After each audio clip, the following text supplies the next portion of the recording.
So, in the last part for today, as the floating exchange rate system is not stable, then how is the stability maintained? Because if it is not stable, what did I say? It will affect the international trade.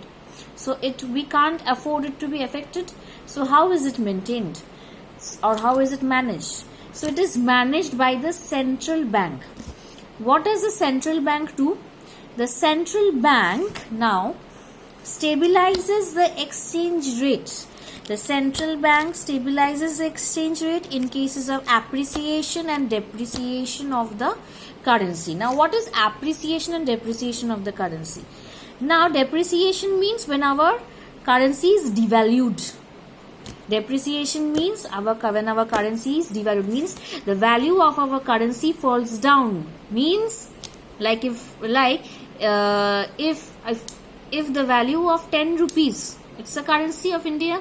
If the value of 10 rupees falls down, means with that 10 rupees, we cannot buy much goods now.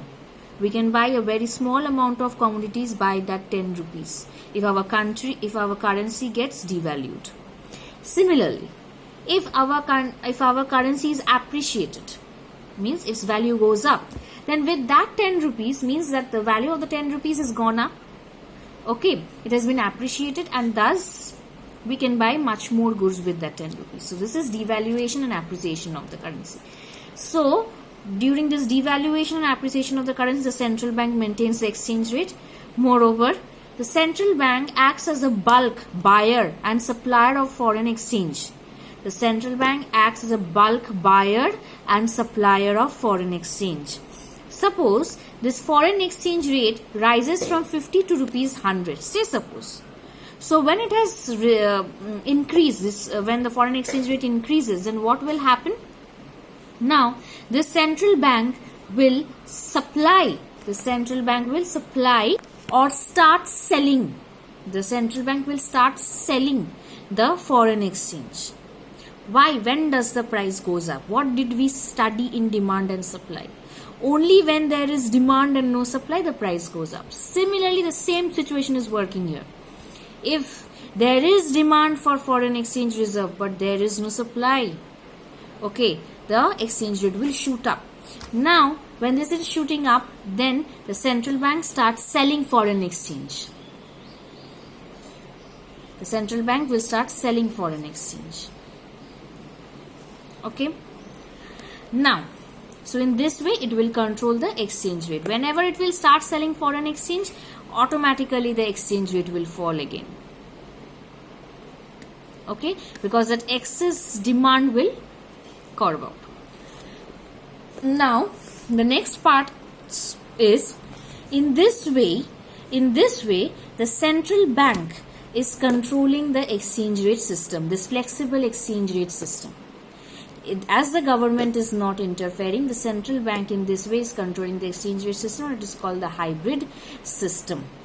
It is called the hybrid system. Now, if a country manipulates the exchange rate, without any rules and regulations, if a country manipulates the exchange rate without any rules and regulation, then it is called dirty floating.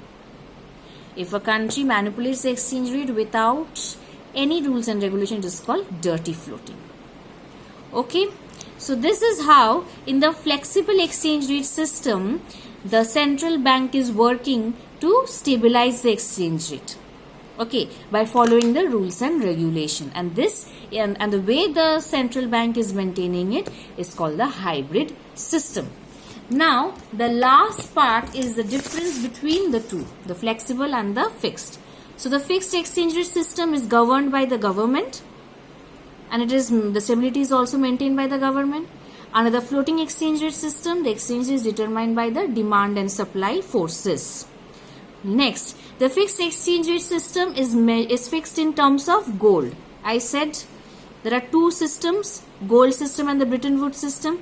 So under the fixed exchange rate system, it is fixed in terms of gold. However, under the flexible exchange rate system, it is not so. Okay, so these are the differences.